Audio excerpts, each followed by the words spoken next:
Over the last 10 years, one orchestra has been revolutionising period performance, presenting to its audiences concerts with repertoire spanning the Baroque to the contemporary, all of which is played on the appropriate period instruments. This often means the entire orchestra changing instruments halfway through a concert. This ensemble is Les Siècles, a chamber orchestra based in Paris under the baton of François-Xavier Roth. In 2013, they made their London Proms debut, performing Rameau and Lully in the first half, followed by Stravinsky's Rite of Spring, all, of course, on the appropriate instruments.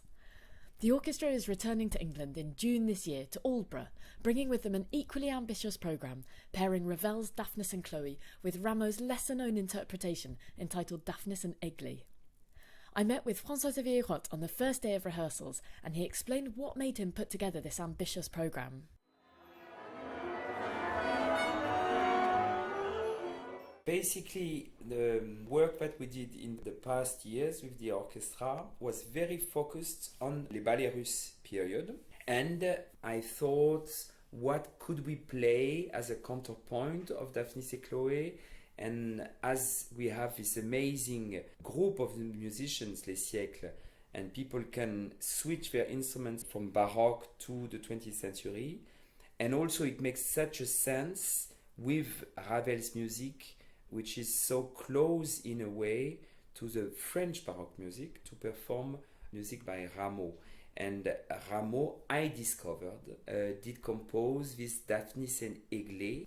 Rameau was really the first composer who was so interested in the timbre of the instruments, in the combination of the instruments. And Ravel is the master that we know for the orchestra. So I thought it makes such a great sense to combine these two works. For the players in the orchestra, preparations for this project will begin in the weeks running up to the rehearsal period. However, for Enrique, Thérain, the orchestra's manager, work on the project gets underway years before the baton goes down on the first rehearsal. So we've started this project 2 years ago by talking with halls and festivals about these programs.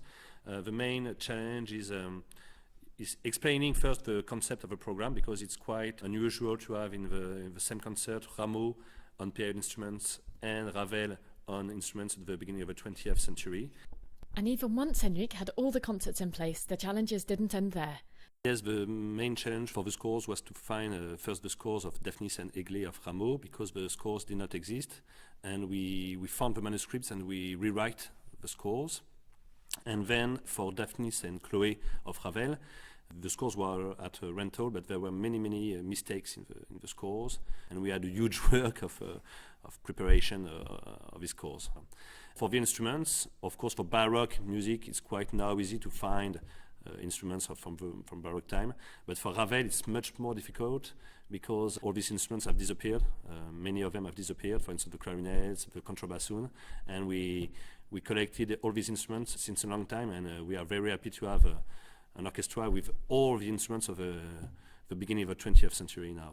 So once all the appropriate instruments have been sourced, the scores found and edited, and the concerts are in place, all that remains is for François-Xavier and his musicians to start work on the repertoire.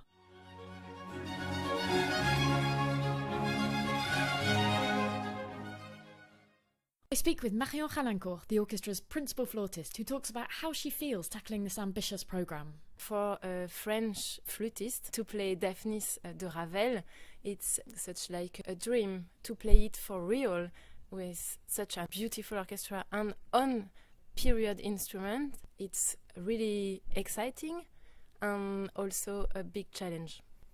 To play in the first part of the concert on a Baroque instrument for the Rameau, and then just have the break to change all the instruments, the tuning, the way of blowing, the change from wood to metal, that is a very big challenge.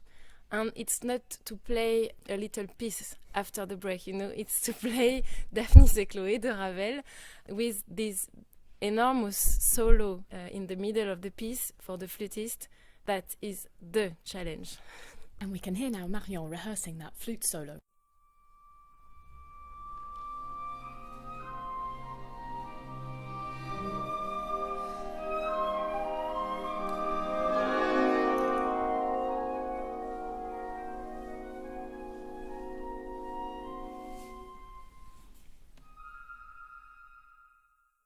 I speak again with Marion at the end of the first day of Ravel rehearsals to see if the day has gone as she hoped.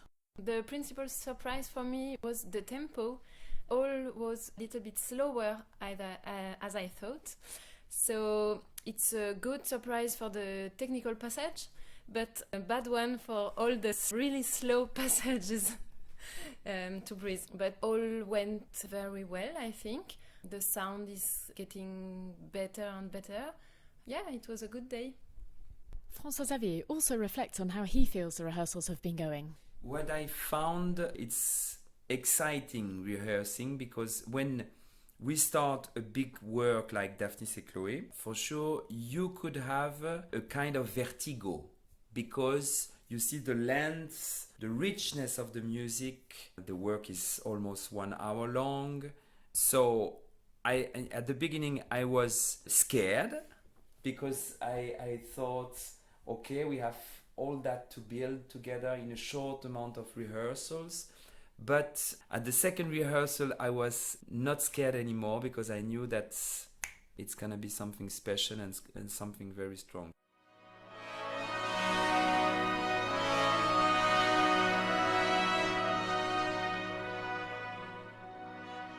So, with the rehearsals underway, we leave the orchestra as they immerse themselves in learning these two versions of Daphnis and Chloe. The orchestra will be performing this programme in Amiens, Paris, Soissons and in Aldeburgh as part of a 4-day residency in the festival this June.